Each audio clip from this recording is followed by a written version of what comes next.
Hello everyone, welcome to the series of SPSS. This is Dr. Atman Shah.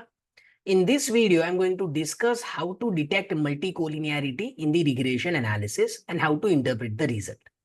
You can find more videos on SPSS, RStudio, econometrics, mathematical economics, and economics on my YouTube channel. So don't forget to subscribe and press the bell icon.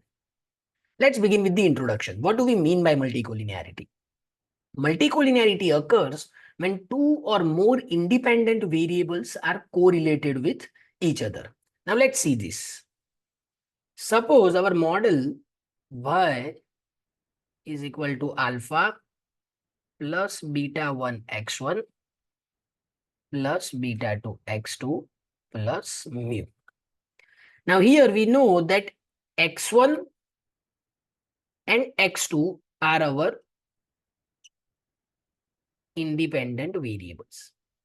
If these two independent variables are correlated, then we have the problem of multicollinearity, because we are interested to know the individual effect of x1 on y and x2 on y.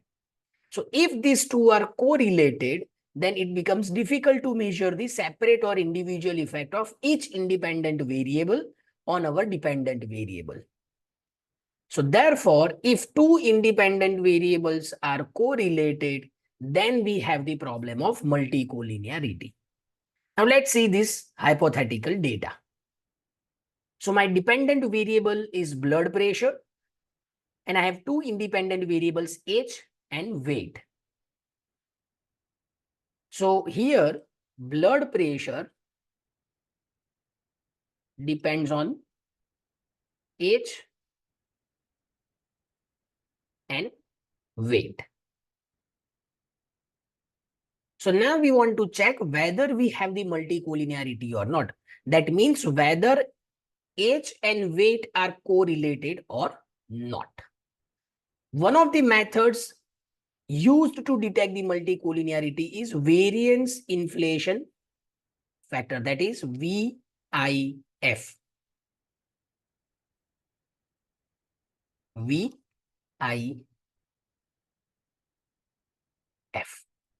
Now let's see how to detect it.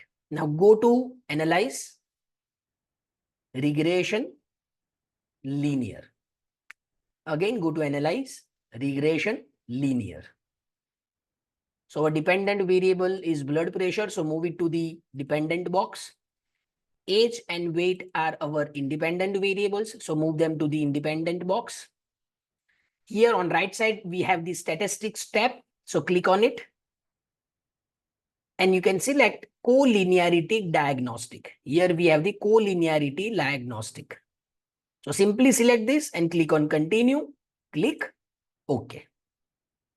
So here we have the result. And in coefficient box, we have the VIF result. Now, how to interpret this? How to interpret the VIF value?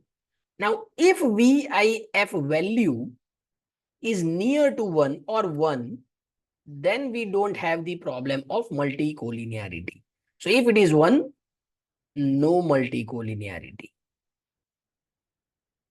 If it is higher than 5 or 10, then we have the problem of either moderate or severe multicollinearity, which needs to be corrected. So in our result, the value of VIF is 1.016. That means we do not face, or we are not facing the problem of multicollinearity. This regression model is not facing the problem of multicollinearity because the VIF value is 1. So that is the idea of multicollinearity. If you find this video useful, kindly like, share, comment, and subscribe. Thank you.